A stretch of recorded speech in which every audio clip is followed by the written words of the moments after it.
আমার মাঝে মাঝে মনে হয় নেপালে যেহেতু পৃথিবীর সব থেকে উচ্চতম পর্বত শৃঙ্গগুলো আছে, তাই ওদের কাছে মেঘ ছুঁয়ে দেখাটা খুব সহজ। আর মেঘ ছোঁয়ার লোভে হয়তো ওরা আকাশটাই ছুঁয়ে দেখার ইচ্ছা পোষণ করে। নইলে এত উঁচু উঁচু পাহাড়ের উপর এত বড় বড় বিল্ডিং, এত বড় বড় স্থাপত্য কিভাবে নির্মাণ করা সম্ভব? পাহাড় কেটে কেটে এত সুন্দর রাস্তা তৈরি করা, সবকিছু দেখছিলাম আর অবাক হচ্ছিলাম সত্যি বলতে। হ্যালো এভরিওয়ান, কি অবস্থা সবার? নেপালের কাঠমান্ডুর থামেলের মানকি টেম্পল ঘুরে আমরা এখান থেকে রওনা দিয়ে দিয়েছিলাম চন্দ্রগিরি হিল যাওয়ার উদ্দেশ্যে।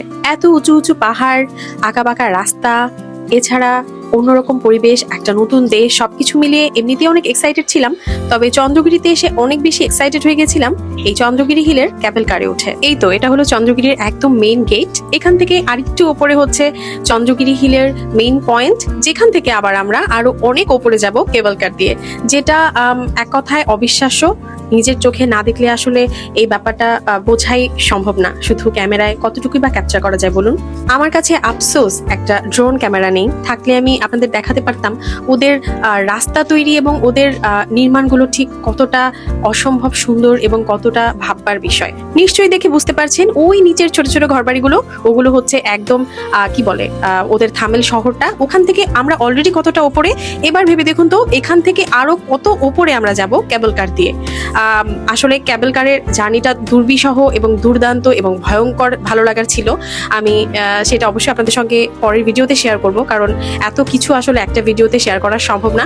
আজকের মতন শুধু চন্দ্রগিরি হিলের এই প্রথম কি বলে যেখান থেকে আমরা আসলে কেবল কারে উঠবো বা প্রথম কি বলে ওদের স্টেশনটা, এইটুকুই আপনাদের দেখাচ্ছি। কি ভালো লাগে তাই না নতুন কোনো দেশে আসলে? সেই দেশের পরিবেশ, সেই দেশের আশেপাশের মানুষ, অবশ্য শুধু এই দেশের না, এইখানে পৃথিবীর নানান জায়গা থেকে মানুষজন এসেছিল, অনেকের সঙ্গে কথাও হয়েছে।